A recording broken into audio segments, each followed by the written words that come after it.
विधेयी कहा जाता था।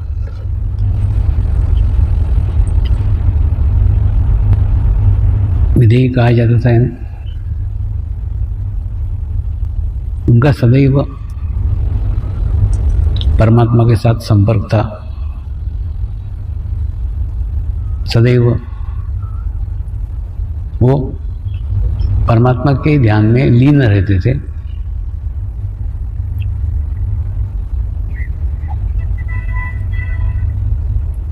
ऐसी उनकी ख्याति थी। और इस ख्याति को सुनकर नारद मुनि बड़े प्रभावित हुए उनसे और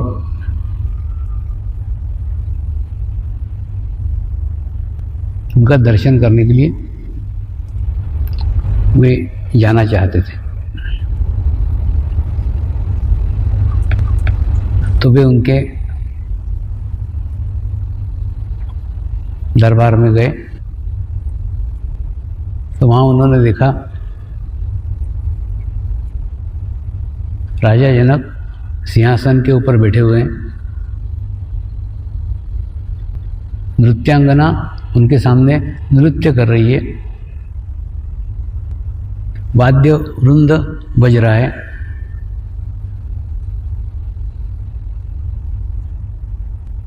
और वो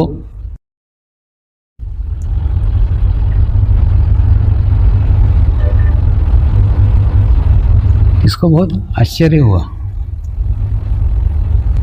ये पूरे भोग विलास में डूबे हुए हैं,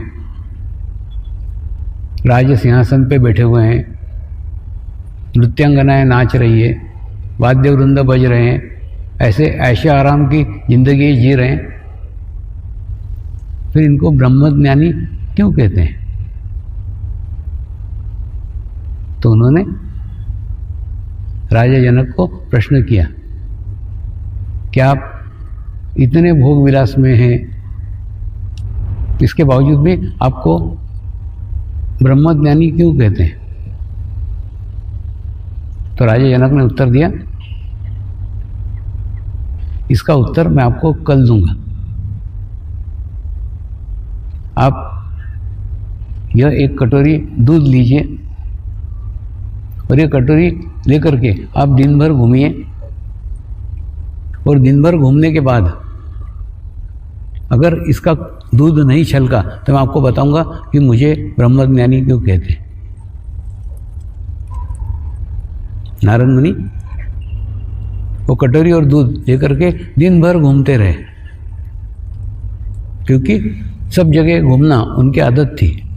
उस आदत के अनुसार सब जगह घूमते रहे, लेकिन घूमते हुए कहीं पे भी कोई चित्त नहीं था, उनका अटेंशन कहीं पे भी नहीं था।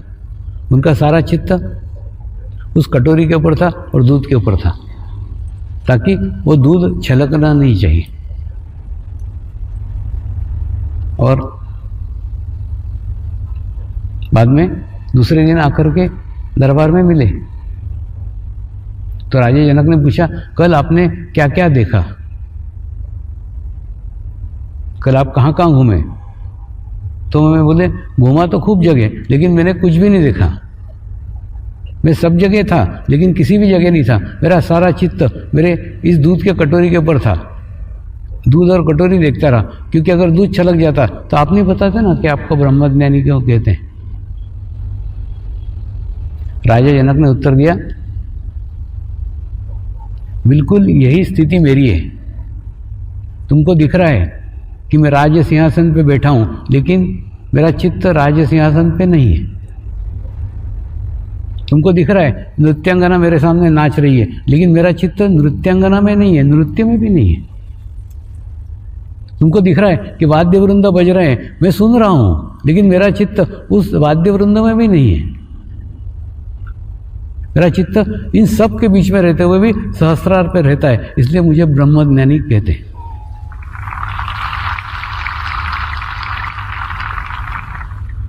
आज ये कहानी गृहस्थ आश्रम के लोगों के लिए आदर्श है।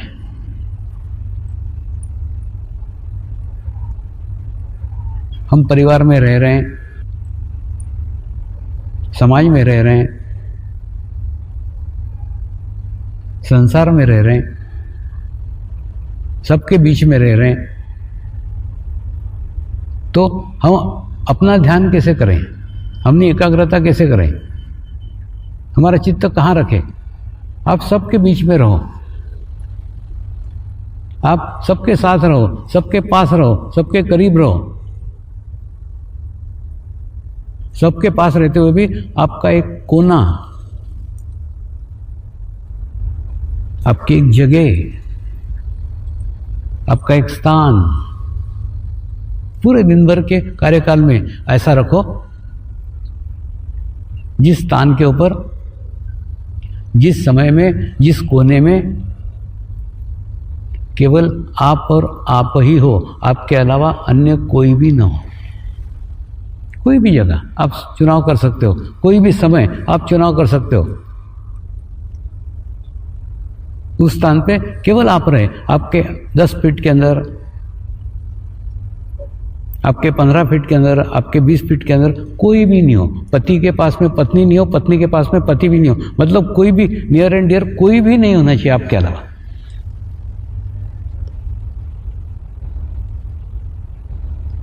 ऐसा ध्यान का अभ्यास करो, ऐसे ध्यान की प्रैक्टिस करो, तो उससे क्या होगा? धीरे धीरे धीरे धीरे धीरे धीरे आपका आभामंडल, आपका ओरा विकसित होगा। जैसे रहते कि नहीं, बलून रहता है, बलून बुझा हुआ बलून है तो छोटा सा है, हाथ में आ सकता है, लेकिन वही बलून को अगर फुला लिया तो वो इतना बड़ा हो जाएगा, दोनों हाथ में भी नहीं आएगा। उसी प्रकार से जब तक आपका ओरा सिंक है तो छोटा सा है, लेकिन आप जैसे प्रैक्टिस करोगे ना तो धीरे धीरे धीरे धीरे होगा। पहले 1 फीट का होगा, 2 फीट का होगा, 5 फीट का होगा, 10 फीट का होगा, 20 फीट का, 25 फीट का।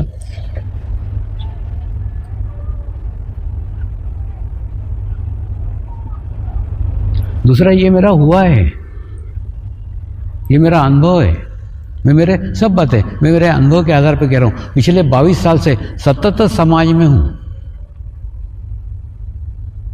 सतत कार्यक्रम ले रहा हूं, सतत मीटिंगें ले रहा हूं, सतत लोगों को मिल रहा हूं, सतत व्यवस्थाएं देख रहा हूं, सब कुछ कर रहा हूं, परिवार में भी रह रहा हूं, सबके साथ रह रहा हूं, लेकिन किसी में भी नहीं हूं। क्यों? क्योंकि पूरे दिन भर के कार्यक्रम में एक समय मैं खूब नहीं कह रहा हूं, केवल आधा घंटा मैंने मेरे जीवन का आधा घंटा ऐसा निकाला है, उस आधे घंटे के अंदर मेरे पास में कोई भी नहीं।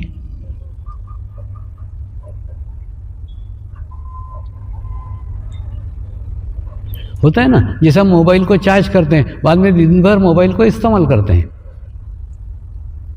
ठीक इसी प्रकार से अपना शरीर रूपी मोबाइल भी आप एक आधा घंटा चार्ज करो, आधा घंटा इनफ है,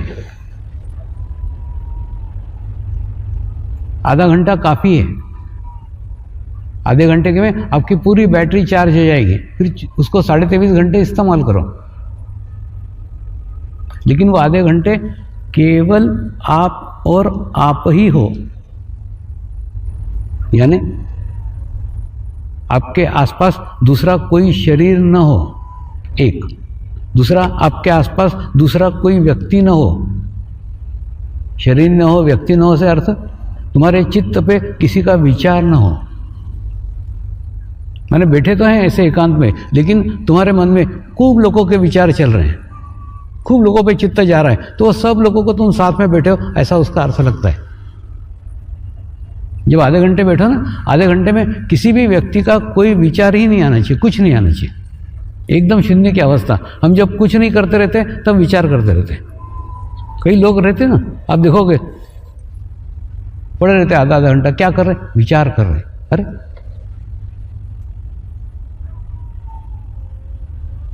एक प्रामाणिकता के साथ आधा घंटा रहने की प्रैक्टिस करो ना, अभ्यास करो। ये सतत अभ्यास से होता है, अभ्यास से होते होते होते होगा।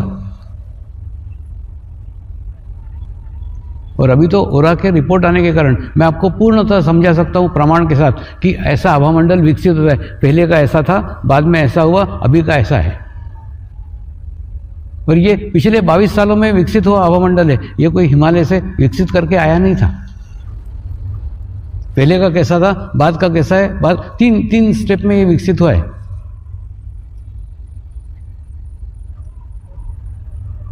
तो जब मेरा हो सकता है तो आपका क्यों नहीं हो सकता? आपका भी हो सकता है, सिर्फ उसके लिए सतत साधना की आवश्यकता है, सतत अभ्यास की आवश्यकता है। नियमित खूब करने का जरूरत नहीं है। एक डॉक्टर ने मेरे को प्रश्न किया, स्वामी जी रविवार को छुट्टी रहती है ना, मैं 8-8 घंटे ध्यान करता हूँ और बाकी 7 दिन मेरा नहीं होता, तो मेरी स्थिति एकदम अच्छी हो जाएगी क्या? मैंने क्या रात भर घुसेड़ के रख मोबाइल के चार्ज को, तो वो ज़्यादा चार्ज हो जाएगा क्या? मोबाइल को चार्ज करने के लिए आधा घंटा काफ़ी है। वैसे शरीर को बैलेंस करने के लिए, शरीर को संतुलित करने के लिए आधा घंटा इनफ है। अधिक चार्ज करने की आवश्यकता नहीं है, नियमित चार्ज करने की आवश्यकता है। तो परिवार में रहो, समाज में रहो, रिश्तेदारों में रहो, सबके अंदर रहो, लेकिन किसी में भी मत रहो। और जो गलती मैंने की वो गलती तुम मत करना। मैंने गलती ये की, मैं हर दफे ध्यान की बात करता था, मेडिटेशंस की बात करता था, तो रिश्तेदार मेरे से 2 फुट दूर ही भागते थे। एक आधे शादी के कार्यक्रम में गया ना, तो मैं जिस कोने में बैठा हूँ उस कोने में आसपास भी कोई रिश्तेदार फटकता नहीं था, ये जाके बेकार बोर करेगा, ध्यान की बातें करेगा। इसलिए आप सबके साथ रहो, जैसे रिश्तेदार आपके हैं, जैसे आपके मित्र हैं, उनके साथ वैसे रहो ना। पहले उनके साथ में रहो, उनके पास में रहो, फिर धीरे धीरे धीरे धीरे तुम्हारे अंदर का चेंज, तुम्हारे अंदर का बदलाव उनके नज़र में आएगा ना। तुम्हारे पहले उनके नज़र में आएगा, वही जानेंगे। रहता है ना, जैसे हम देखते हैं कीचड़ के अंदर कमल खिला हुआ रहता है, यानी कीचड़ के अंदर एक डंडी कमल की घुसी हुई रहती है, यानी कीचड़ के संपर्क में रहता है, लेकिन कीचड़ का एक भी दाग कमल के ऊपर नहीं रहता। कमल एकदम सुंदर अपना हवामंडल लेके रहता है, अच्छा सुवास लेकर के रहता है, अच्छा विकसित रहता है, दिखने को भी सुंदर दिखता है। रहता कहाँ है? कीचड़ में। तो कमल कहाँ खिला है उसको कोई महत्व नहीं है, महत्व है कमल ने अपना अस्तित्व कीचड़ से अलग बना करके सदैव रखा हुआ है, और कीचड़ का एक भी दाग उसके ऊपर आया हुआ नहीं है। अब भी ये संसार रूपी दुनिया के अंदर ये सब कीचड़ है, इसके अंदर रहो ना, लेकिन कमल सरीके खिले हुए रहो कि उसके अंदर रह करके भी उसका कोई दाग, उसका कोई इफेक्ट, उसका कोई प्रभाव आपके ऊपर नहीं पड़ा है। ये नहीं हो सकता ऐसा नहीं, हो सकता है, हुआ है, होगा। केवल सतत अभ्यास की, सतत प्रैक्टिस की आवश्यकता है। जैसे हम नाव का देखते हैं, देखते कि नहीं, नदी के अंदर नाव चलती रहती है, लेकिन कई घंटे नाव नदी में चल रही, लेकिन नदी नाव में नहीं आती।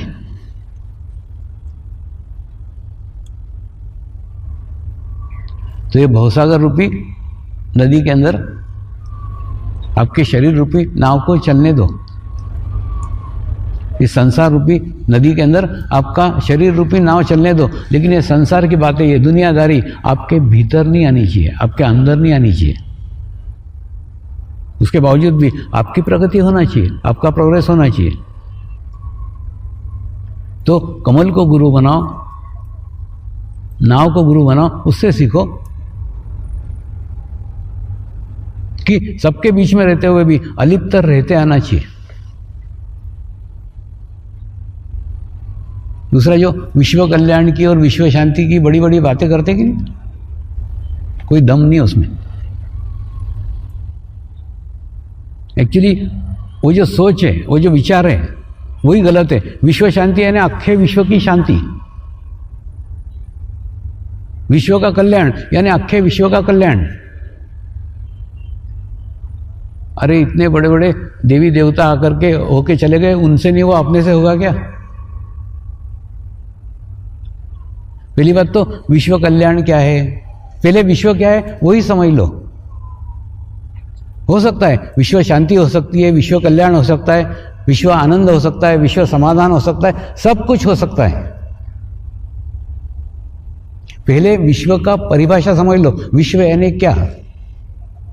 विश्व यानी ये दुनिया नहीं, विश्व यानी ये विश्व नहीं, विश्व यानी मेरा अपना निजी विश्व। कितना? 20 फीट का, कितना 15 फीट का, कितना 25 फीट का। अब आपका निजी विश्व बनाओ ना। आपके निजी विश्व पे आपका अधिकार है। अब आपका निजी विश्व 20 फीट का बना सकते हो, 25 फीट का बना सकते हो, 30 फीट का बना सकते हो। एक सुंदर विश्व, एक कल्याणकारी विश्व, एक शांति विश्व, एक सुरक्षित विश्व। ऐसा विश्व लेके तुम दुनिया के कोई भी कोने में चले जाओ, आपका विश्व वैसा ही रहेगा, कल्याणकारी, शांतिमय, सुरक्षित, प्रेममय। कोई फर्क नहीं पड़ता दुनिया में क्या हो रहा है। तुम तुम्हारा विश्व बनाओ। हाँ, वो विश्व अगर समझ लोगे, वो विश्व बना सकते हो आप। अब आपके जीवन काल में आप आपका विश्व बना सकते हो, अपना विश्व बना सकते हो। और वो विश्व लेके दुनिया के कोई भी कोने में चले जाओ, आपकी दुनिया वैसी रहेगी, वैसी अच्छी रहेगी, वैसी शांतिमय रहेगी, वैसी बढ़िया रहेगी।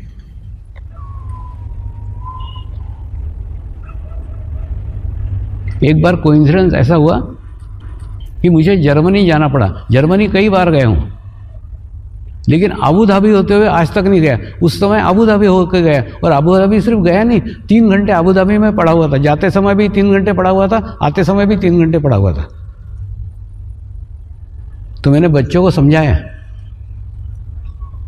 कि मेरे को गुरु बिना कोई कारण से इधर से उधर नहीं लेके जाता। इधर लेके गए मतलब अरबस्तान में कोई गुरु कार्य होने ही वाला है।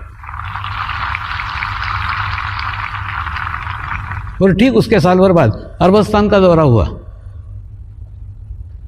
तो एक साधक ने मुझे भय व्यक्त किया, स्वामी जी तुम तो अरबों के बीच में जाकर के बैठे हो, ये तो शेर के मुंह में हाथ डाल के दांत गिनने सरीका है, तुमको वहां डर नहीं लगता क्या? तो कुछ नहीं, वहां मजलिस थी, सब शेख लोग ध्यान कर रहे थे, सब शेख लोग मेडिटेशन कर रहे थे। उसका फोटो मैंने उसको भेजा, देख मेरे पास की दुनिया वैसी है जैसी भारत में रहती।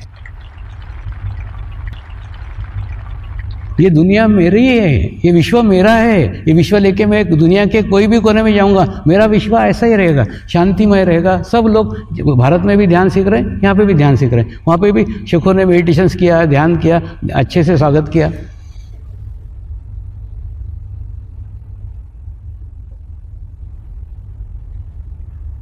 तो पहले विश्व की परिकल्पना समझ लो। विश्व यानी आपका निजी विश्व। विश्व यानी ये अक्खा ईश्वर नहीं। और विश्व शांति अगर चाहते हो तो उसकी शुरुआत आत्म शांति से होगी। पहले अपने अंदर की शांति आएगी, अपने आसपास का विश्व होगा। हो सकता है प्रत्येक मनुष्य ऐसा विश्व बनाने में सफल हो जाए तो एक दिन विश्व में शांति आ जाए, लेकिन उसके सिवा केवल अगर तुम कल्पना करो विश्व शांति की तो वो संभव नहीं है। एक बार जर्मनी के कुछ डॉक्टर्स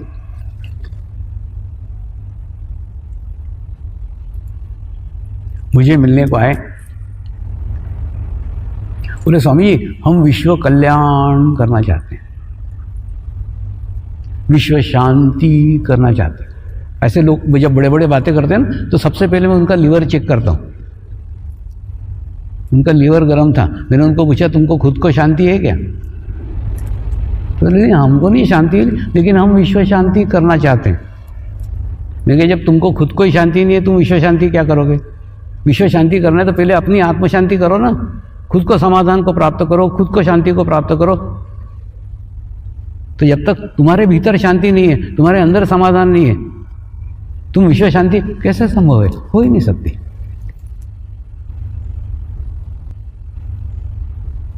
कुछ वर्ष पहले पेरिस के अंदर प्रदूषण के ऊपर खूब बड़ा सम्मेलन हुआ था।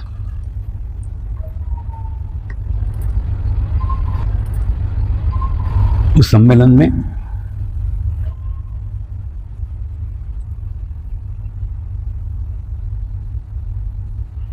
अलग अलग देशों ने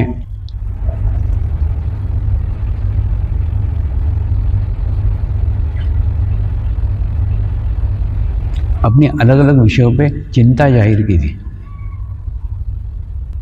किसी ने पानी के प्रदूषण के ऊपर बातचीत की थी,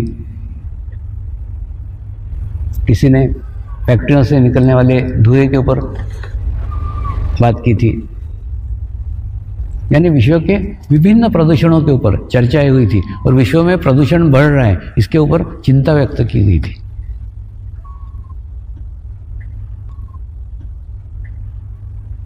लेकिन अभी उनकी संवेदनशीलता थोड़ी कम है। मैं एक और अलग प्रदूषण की बात कर रहा हूं, जो प्रदूषण सबसे बड़ा है, सबसे घातक है, सबसे भयानक है, और उस प्रदूषण में पूरा विश्व आ गया है। और वो प्रदूषण दिखता नहीं है लेकिन है, महसूस होता है। वो है वैचारिक प्रदूषण।